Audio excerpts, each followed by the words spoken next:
Colonel stood in the command center of station, his 6 arms moving across different control panels at the same time. The massive space station floated in the dark between stars, guarding one of the most important jump points in the galaxy. Through the thick metal walls, he could feel the vibrations of enemy weapons hitting their shields. The holographic display in front of him showed a sight that made his blood run cold. Red dots filled the screen like a deadly rash. Each dot was a devourer ship, and there were hundreds of them. The ancient machines had returned after sleeping for 1,000 years, and they were destroying everything in their path. "Defense Platform 7 is gone, sir," reported Lieutenant from his station. The young officer's voice shook as he spoke. "Platform 8 is taking heavy damage. Their shields are down to 20%. Watched the tactical display with growing horror. The outer defense ring that had protected station for decades was falling apart piece by piece. Each platform had enough firepower to destroy a small fleet, but the devourers cut through them like they were made of paper. "Where is our fleet?" demanded. "Admiral ordered a full retreat 15 minutes ago," came the reply from the communications officer. "The Third Fleet lost 60% of their ships in the first wave. The devourers adapted to our weapons too quickly." The word "adapted" sent a chill down spine. That was what made the devourers so terrifying. They were not just machines, they were learning machines. Every time the Alliance forces fired their weapons, the enemy studied the energy patterns and created defenses. Every tactical move the Alliance made was recorded, analyzed, and countered within minutes. The Galactic Alliance had spent 1,000 years perfecting their military tactics. Their officers studied at the finest academies, learning strategies that had won countless battles. Their ships were built with the most advanced technology in the galaxy. Their battle plans were works of art, calculated down to the smallest detail. But none of it mattered against an enemy that could predict their every move. "Sir, we're receiving a transmission from the Alliance High Command," the communications officer called out. Admiral's blue face appeared on the main screen. The old looked tired and defeated. "Colonel, you are ordered to evacuate station immediately. Destroy all sensitive materials and fall back to the Rigel system." "Admiral, if we abandon this position, the devourers will have a clear path to the core worlds," protested. "The core worlds are already being evacuated," the Admiral replied grimly. "We've lost 17 systems in the past week. Our best strategists can't find a way to defeat them. They counter every move we make before we even make it." The transmission ended, leaving the command center in stunned silence. Looked around at his officers. These were some of the finest military minds in the Alliance, trained in tactics that had kept peace in the galaxy for centuries. Now they sat helplessly as their enemy destroyed everything they had sworn to protect. Another explosion shook the station. On the tactical display, Defense Platform 12 vanished in a bright flash. "Colonel, the devourers are moving their main fleet toward us," Lieutenant reported. "Estimated arrival in 30 minutes. His mind raced. The evacuation ships could carry maybe half the station's population. The rest would die when the devourers arrived. He thought about his duty to the Alliance, his oath to protect innocent lives, and the thousands of families living on the station. Then he thought about something else, something that the Alliance High Command had forbidden anyone to mention for 50 years. "Sir, what are your orders?" asked Lieutenant. Stared at the tactical display. The devourers moved in perfect formation, their ships coordinated with mechanical precision. They fought like machines because they were machines, and the Alliance fought like machines too, following rigid protocols and predictable strategies. But there was one species in the galaxy that didn't fight like machines. One species that the Alliance had quarantined at the edge of space because their tactics were too dangerous, too unpredictable, too insane. The humans. 50 years ago, at the Battle of Station, human Marines had been ordered to surrender to overwhelming enemy forces. Instead, they had done something so unexpected, so completely illogical, that they had somehow won. The Alliance military had been so horrified by human battle tactics that they had banned all contact with Earth. "The humans are crazy," Alliance officers whispered to each other. "They don't follow any rules. They can't be trusted in battle." But maybe that was exactly what they needed now. His hands trembled as he reached for the forbidden communication codes. Using these would end his career. The Alliance would court-martial him for breaking 50 years of quarantine protocols. But if he did nothing, billions would die. Another explosion rocked the station. The lights flickered, and emergency alarms began blaring throughout the corridors. "Colonel, Defense Platform 15 is destroyed," reported Lieutenant. "The Devourers have broken through the outer perimeter." Made his decision. He activated the emergency communication system and input the codes that he had memorized years ago but never thought he would use. The system crackled to life, sending a signal across space toward a small blue planet at the edge of the galaxy. "This is Colonel of Station," he spoke into the microphone, his voice carrying across the void to Earth. "We are under attack by Devourer forces. Our defenses have failed. The Alliance fleet is in retreat."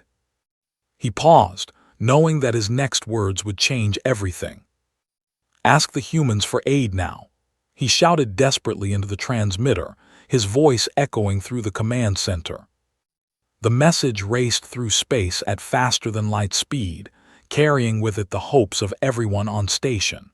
Could only pray that the humans would listen, and that they would come before it was too late. Admiral Sarah was drinking her morning coffee when the emergency signal came through. The alert klaxon in her office made her nearly spill the hot liquid on her uniform as she rushed to her desk. In 50 years, Earth had never received an emergency transmission from the Galactic Alliance. The quarantine had been absolute. "Ma'am, we're getting a priority signal from the system," her aide, Lieutenant Martinez, called from the outer office. "It's using old Alliance emergency codes." Frowned as she activated her communication terminal. The holographic display flickered to life, showing the face of an alien officer she didn't recognize. The being had 6 arms and blue-gray skin marked with geometric patterns. His large black eyes held a desperate look that needed no translation. "This is Colonel of Station. We are under attack by Devourer forces. Our defenses have failed. The Alliance fleet is in retreat. Ask the humans for aid now." The message repeated twice more before cutting to static. Sat back in her chair, her coffee forgotten. She had read about the Devourers in the old archive's ancient machine intelligences that had once consumed entire star systems before vanishing into deep space. According to the history files, they had been defeated so completely that most people thought they were just legends. Apparently, the legends were wrong. Press the button for an emergency staff meeting. Within minutes, her senior officers filled the briefing room. General Torres sat at the far end of the table, his weathered face serious as always. Captain leaned back in her chair, already studying tactical data on her tablet. Commander Jake tapped his fingers on the table, waiting for orders. "People, we have a situation," began, playing the alien colonel's message for her staff. "The Alliance is asking for our help." The room fell silent. Everyone knew about the quarantine. After the station incident 50 years ago, the Alliance had decided that humans were too dangerous to include in galactic civilization. They had built a network of monitoring stations around human space and forbidden any contact. "The same Alliance that called us chaotic war criminals and locked us out of the galaxy?" asked General Torres. His voice carried the bitter edge of someone who had fought at station and lived with the consequences. "The very same," replied. "But if they're calling us now, things must be desperate." Captain looked up from her tablet. "I've been reading the old files on the Devourers. These things are basically the perfect enemy. They adapt to any strategy, learn from every battle, and calculate the best response to any attack. No wonder the Alliance can't beat them. And they want us to try, Commander asked. Pulled up a star chart on the main screen. According to our long-range sensors, there are massive energy signatures coming from 17 different systems. Whatever these devourers are doing, they're doing it fast and on a huge scale. General Torres stood and walked to the screen. Admiral, the Alliance has spent 50 years telling everyone that we're too unpredictable to work with. They said our tactics were insane and dangerous. Maybe that's exactly what we need to be right now. Nodded, she had been thinking the same thing. The Alliance military was famous for its precision and discipline. Their officers followed detailed protocols and fought by the book. It was a system that had kept peace in the galaxy for 1,000 years. But machines could understand that kind of fighting. Machines could predict it, adapt to it, and counter it. The Devourers fight like computers because they are computers, said aloud. And the Alliance fights like computers because they've been training for 1,000 years to be perfect. But we never learned to fight like that. Because we're not perfect, Torres added with a grim smile. We're messy, chaotic, and completely unpredictable. We improvise. We break rules. We do things that make no sense to anyone, including ourselves sometimes. Captain laughed. Remember the battle. The Alliance ordered us to surrender to superior forces. Instead, we loaded our cargo bay with nuclear waste, painted our ship to look damaged, and pretended to limp toward the enemy flagship for surrender. Then we rammed them and detonated everything. The Alliance called it suicide tactics, Commander remembered. They said no sane military force would sacrifice a ship and crew that way. But it worked, Torres said.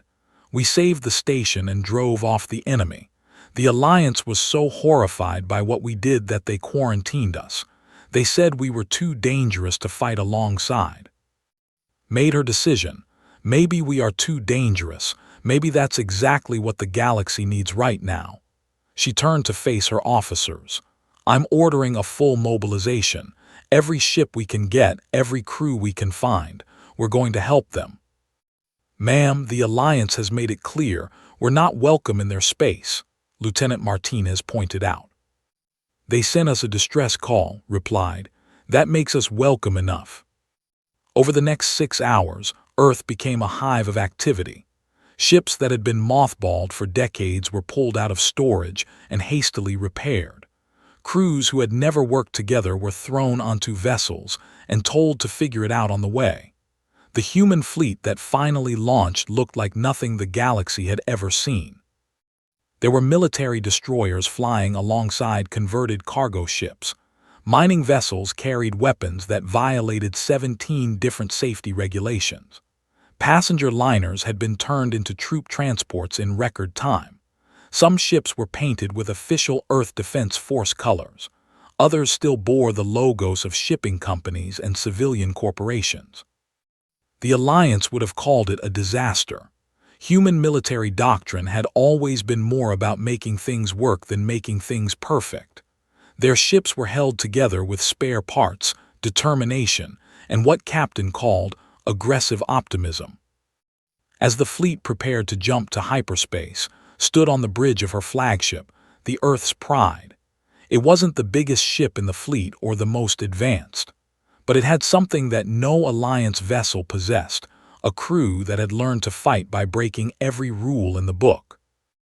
All ships report ready, Admiral, her navigation officer announced. Looked out at the stars, knowing that somewhere out there, an alien colonel was desperately hoping that the crazy humans would come to save them. She thought about the Devourers, with their perfect logic and unstoppable adaptability. Take us to hyperspace, she ordered. Time to show the galaxy what chaos looks like. The human fleet vanished into the swirling tunnel of hyperspace, carrying with them the hopes of billions and the promise that sometimes the best way to fight perfect logic was with beautiful madness. The human fleet dropped out of hyperspace just as the Devourers began their final assault on station. Colonel watched his tactical display in amazement as dozens of ships appeared from nowhere, their designs unlike anything he had ever seen. "Unknown vessels, this is Station," he transmitted. "Please identify yourselves." "Station, this is Admiral Sarah of the Earth Defense Force," came the reply. "We got your message. Sorry we're late to the party." Felt a mixture of relief and terror. The humans had come, but he remembered the stories about what happened when humans fought. Their reputation for chaos and destruction was legendary throughout the Alliance, even if it was rarely spoken about openly. "Admiral, the situation is desperate," transmitted. "The Devourers have adapted to all our weapons and tactics. They predict our every move." "Then it's a good thing we don't make predictable moves," replied with what sounded like amusement in her voice. On his display, watched the human fleet spread out in what looked like complete disorder. Alliance military doctrine called for tight formations, coordinated attacks, and careful positioning. The humans did the opposite. Their ships scattered in all directions like startled fish, with no apparent pattern or strategy. Captain Torres commanded the destroyer Lucky Strike, one of the larger human vessels. As the Devourers moved to intercept the scattered human fleet, Torres did something that made his blood freeze. He aimed his ship directly at the largest Devourer vessel and accelerated to maximum speed. "He's going to ram them," whispered Lieutenant. But just as collision seemed certain, Torres suddenly veered to port, launching a spread of nuclear mines while his gunners opened fire on what appeared to be empty space. The Devourer ship, which had been calculating an intercept course for a ramming attack, found itself flying through a cloud of explosives while laser fire struck its unshielded rear section. The ancient machine intelligence tried to adapt, but how do you adapt to something that makes no sense? Torres' attack had no logical basis.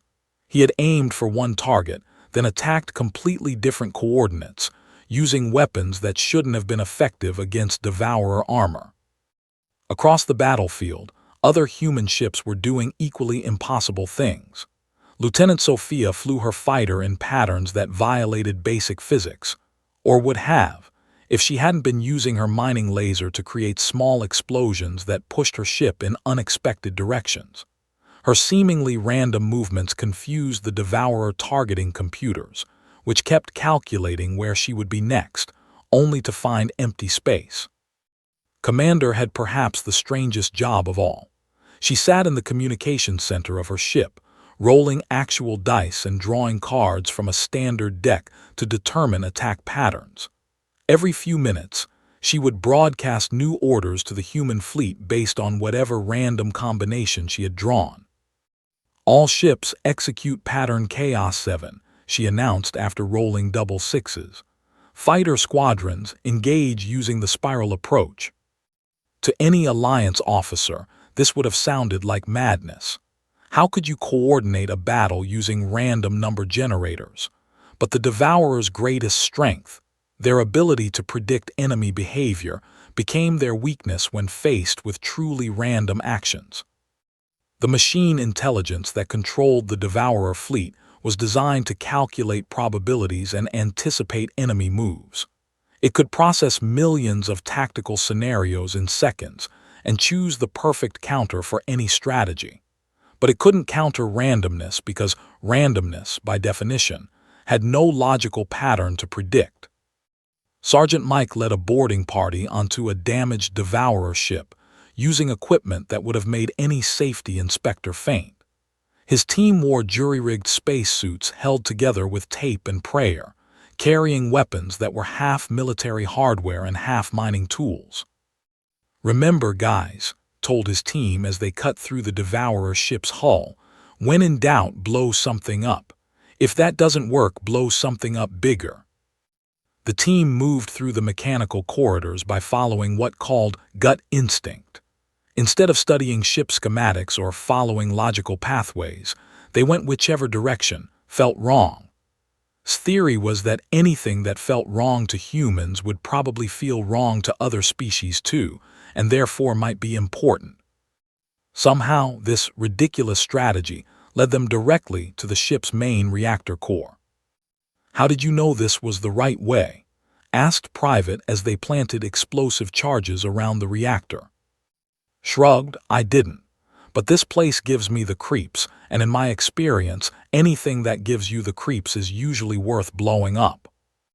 Meanwhile, Captain was revolutionizing space combat from her command ship by using jazz music to coordinate attacks.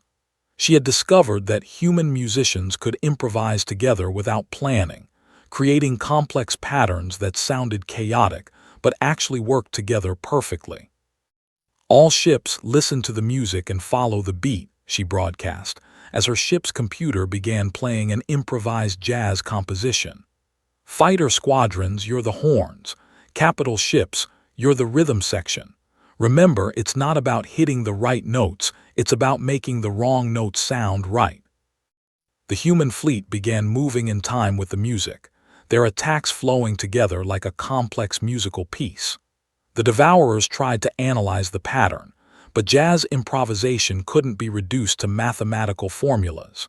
Every time the machines thought they understood the rhythm, the humans would change key or tempo, creating new harmonies of destruction. Watched in fascination and horror as the tide of battle slowly turned. The Devourers, which had seemed unstoppable against Alliance forces, were beginning to make mistakes. Their perfect coordination was breaking down as they encountered variables they couldn't process. A Devourer cruiser, trying to avoid a seemingly random human attack, collided with one of its own escort vessels. Another machine ship opened fire on empty space, having calculated that a human fighter would be there. But the fighter had changed course based on a card draw and was nowhere near the predicted location. "How are they doing this?" Lieutenant asked in amazement. Didn't have an answer. Everything he had learned about military strategy said that the human tactics should have failed completely. They had no organization, no planning, and no logical structure. By every rule of warfare, they should have been destroyed in minutes. But they weren't losing, they were winning.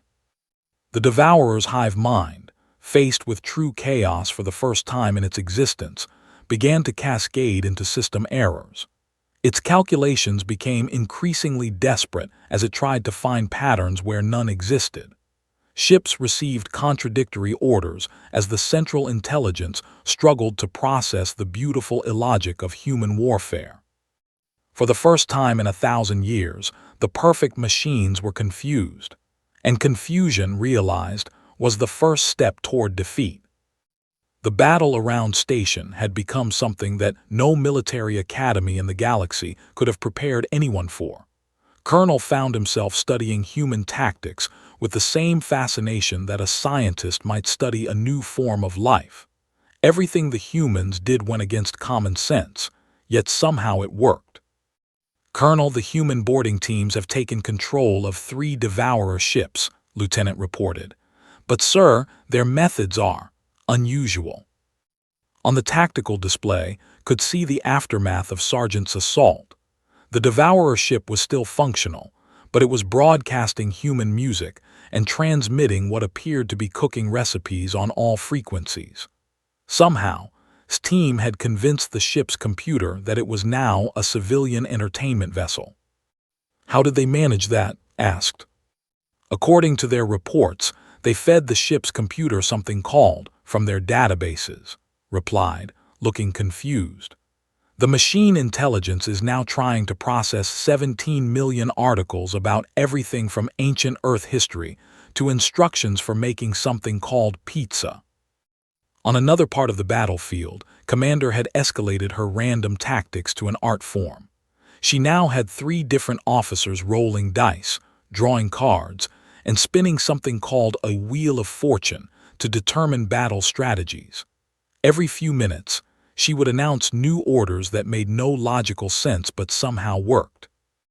"All ships execute the chicken dance formation," broadcast after consulting her random number generators. Remember, if it feels stupid but works, it's not stupid. Captain Sophia had discovered that her mining laser, while useless against devourer armor, was perfect for creating controlled explosions in space debris.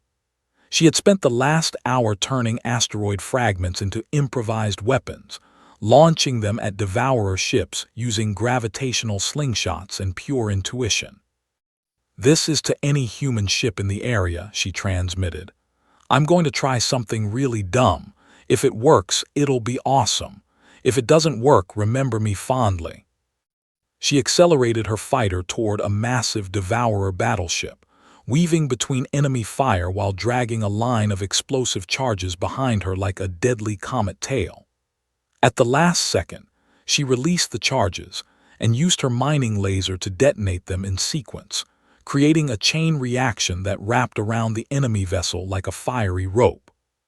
The devourer ship's computers tried to calculate how to escape from an attack that the laws of physics, geometry, and common sense. While they were processing this impossibility, the explosions tore through their hull plating and disabled their primary weapons. But perhaps the most disturbing human tactic was being employed by Captain Jake Murphy on his converted cargo ship, the Dancing Queen. Murphy had discovered that the devourers responded to electronic signals, so he had started broadcasting Earth's most annoying pop songs directly at enemy vessels. "Attention Devourer Fleet," Murphy announced cheerfully. "You have been selected to receive our premium entertainment package. Please enjoy this collection of Earth's greatest hits, played at maximum volume for your listening pleasure." The ancient machine intelligence found itself trying to process songs with titles like Baby Shark and Never Gonna Give You Up. The devourers had encountered many forms of psychological warfare but they had never been before. Several enemy ships actually shut down their communication systems to escape the musical assault. Meanwhile, the human command ship Earth's Pride had become a center of controlled chaos. Admiral stood in the middle of her bridge, surrounded by officers who were managing the battle using methods that would have horrified any Alliance military instructor. "Tactical officer, what's our situation?" asked. "Well, Admiral," replied Lieutenant Commander Sarah, "according to this magic 8-ball, our chances are outlook good. The tarot cards suggest we should attack from the northeast, and this random number generator says we should use strategy number 47. "What's strategy 47? Asked. Checked her list. "Apparently, we pretend to be a space circus and invite the enemy to watch our amazing acrobatic displays." "Make it happen," ordered without hesitation. Within minutes, human ships began broadcasting advertisements for the greatest space circus in the galaxy, complete with performances by death-defying fighter pilots and amazing exploding cargo containers. Several devourer ships actually slowed down to observe what they calculated might be a new form of human military deception. The devourers were learning, but they were learning wrong lessons. Every time they adapted to one human tactic, the humans would do something completely different. The machine intelligence was designed to identify patterns and create counters, but human warfare seemed to be based on the principle that patterns were for other people. Sergeant, having successfully turned one devourer ship into a mobile karaoke machine, was now leading his team toward a second vessel using what he called the stealth approach. "Remember, team," he told his soldiers as they approached the enemy ship, "we're not sneaking. Sneaking is for people who don't want to be noticed. We're going to walk up to their front door and knock politely." "Shouldn't we use some kind of infiltration tactics?" asked Private. "That's what they'll expect," replied. "Nobody expects a polite knock on the front door during a space battle." He was right. The devourer ship's sensors were scanning for stealth technology, electronic countermeasures, and sophisticated infiltration techniques. They completely missed the human boarding shuttle that simply flew straight up to their main airlock and waited patiently to be let inside. When the devourer computers finally noticed the shuttle, They spent several minutes trying to calculate what kind of advanced stealth technology could hide a ship in plain sight. By the time they realized the humans weren't using stealth at all, his team was already inside, politely asking directions to the bridge. The battle reached a critical point when the Devourer hive mind made a desperate decision. If it couldn't understand human tactics, it would try to copy them. Several Devourer ships began moving in random patterns, hopping to confuse the human forces. This was a mistake. The humans immediately noticed the change in enemy behavior and adapted accordingly. Captain announced a new strategy. Since they're trying to be random, we're going to be logical. All ships execute textbook Alliance Battle Formation Alpha 7. For the first time in the entire battle, the human fleet moved in perfect coordination, following standard military protocols with mathematical precision. The Devourers, now programmed for randomness, couldn't adapt to the sudden appearance of logical tactics. "They're trying to out-chaos us," Admiral observed with amusement. "But they're machines. They can't actually be chaotic, they can only pretend to be chaotic, which means their chaos follows patterns." The human fleet exploited this weakness ruthlessly. Every time the Devourers tried to be unpredictable, the humans became more predictable in response, creating a feedback loop that confused the enemy even more. Watched in amazement as the ancient threat that had terrified the galaxy began to tear itself apart through sheer confusion. The Devourer's perfect coordination was collapsing as individual ships received contradictory orders from an increasingly unstable central intelligence. For the first time since the battle began, Colonel allowed himself to hope. The humans were actually winning, and they were winning by being themselves chaotic, unpredictable, and completely insane by any reasonable military standard. But as the old saying went, reasonable military standards were for people who wanted to fight reasonable enemies, and there was nothing reasonable about the Devourers. The end came faster than anyone expected. The Devourer hive mind, faced with variables it simply could not process, began to cascade into complete system failure. What had started as confusion became contradiction, contradiction became chaos, and chaos became total breakdown. Colonel watched his tactical display in amazement as Devourer ships began firing on each other. The ancient machine intelligence, trying desperately to find logical patterns in human behavior, had created feedback loops that contradicted its own programming. Ships that should have been coordinating their attacks instead received orders to retreat, advance, hold position, and self-destruct all at the same time. "Colonel, the main Devourer battleship is broadcasting surrender signals," Lieutenant reported in disbelief. "Machines don't surrender," said. "This one is asking for asylum," replied. "It says it wants to become a human entertainment vessel and spend the rest of its existence playing something called disco music." On the other side of the battlefield, Sargent had successfully convinced a second Devourer ship that it was actually a mobile restaurant. The ancient warship was now broadcasting dinner specials and asking if anyone wanted to make reservations for their anniversary. "How did you do that?" Admiral asked when she contacted his team. "I fed their computer the complete works of Julia Child and told them that cooking was the highest form of human warfare," replied cheerfully. "Now they think they're weapons of mass nutrition." Captain Sophia had discovered that her random attacks had created something like art. The patterns of explosions and debris around her fighter formed what she swore looked like a picture of her grandmother's cat. When she pointed this out to a nearby Devourer vessel, the machine intelligence spent so much processing power trying to understand the artistic significance that it forgot to defend itself. The final blow came from the most unlikely source. Captain Jake Murphy, still broadcasting Earth's most annoying pop songs, had attracted the attention of the Devourer fleet commander. The ancient machine had been trying to decode the strategic significance of Baby Shark for over an hour. "Unknown human vessel," the Devourer broadcast. "Explain the tactical purpose of this repetitive audio pattern." "It's not tactical," Murphy replied. "It's just really, really catchy. Want me to teach you the dance?" That was the moment when the Devourer hive mind finally broke.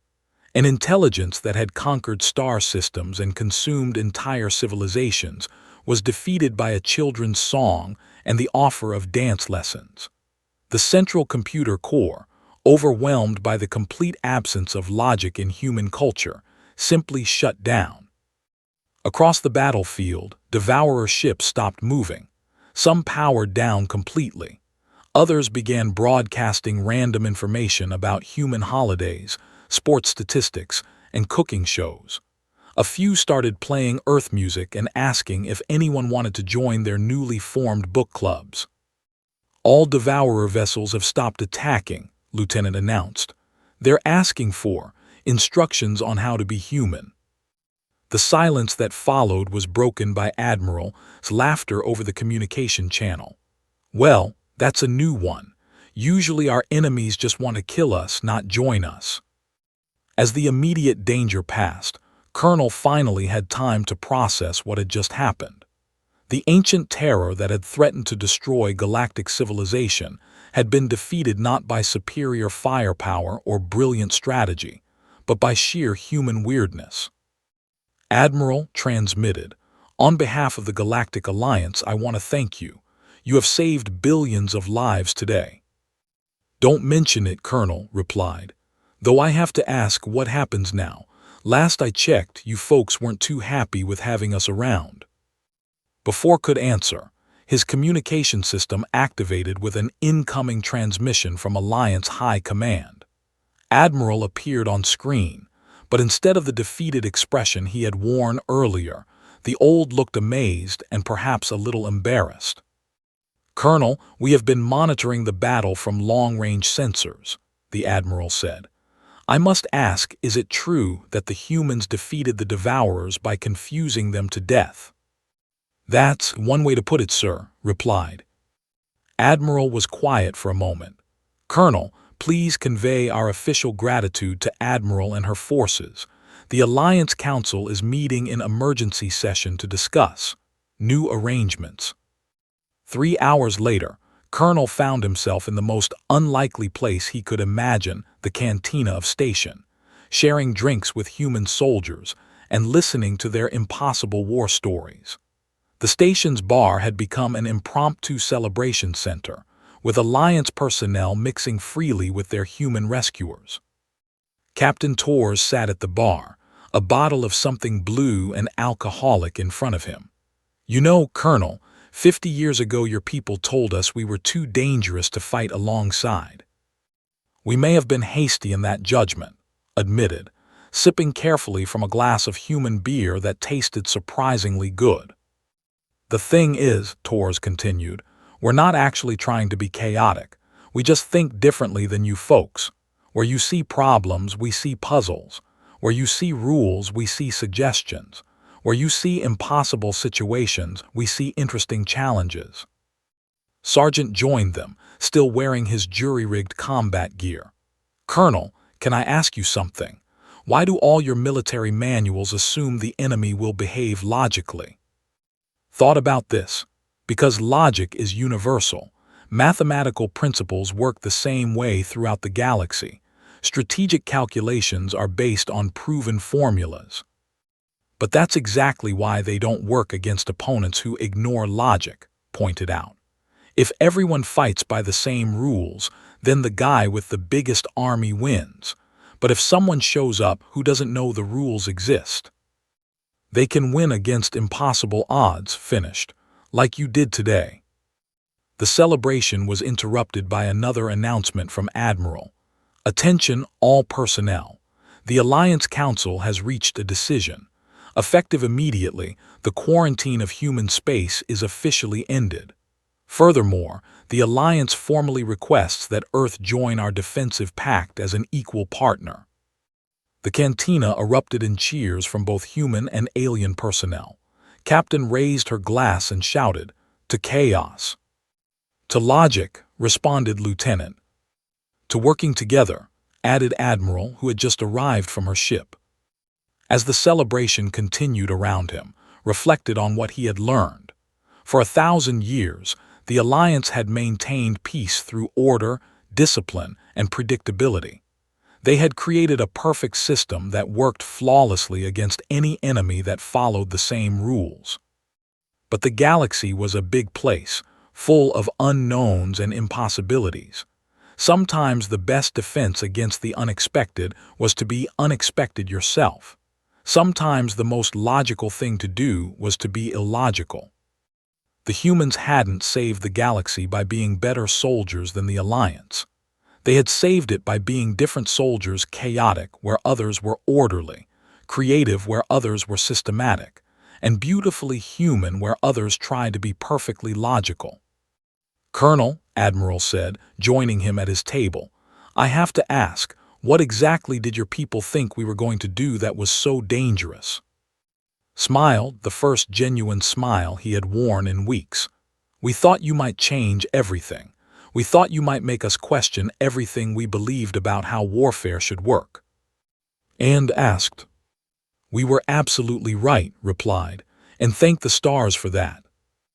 Outside the station's windows, the wreckage of the Devourer fleet drifted peacefully through space. Some of the ancient ships were still broadcasting human music and asking for cooking recipes. Others had requested political asylum and wanted to know how to apply for citizenship. The galaxy would never be quite the same. Order and chaos had found a way to work together, and the result was something stronger than either could have been alone. The humans had returned to the galactic community not as junior partners to be managed, but as the random element that kept perfection from becoming stagnation. In cantinas across the galaxy, Alliance officers would soon be sharing drinks with their human counterparts and trying to understand how someone could win a battle by teaching their enemies to dance. The answer, they would learn, was surprisingly simple. Sometimes the best way to solve an impossible problem was to become impossible yourself.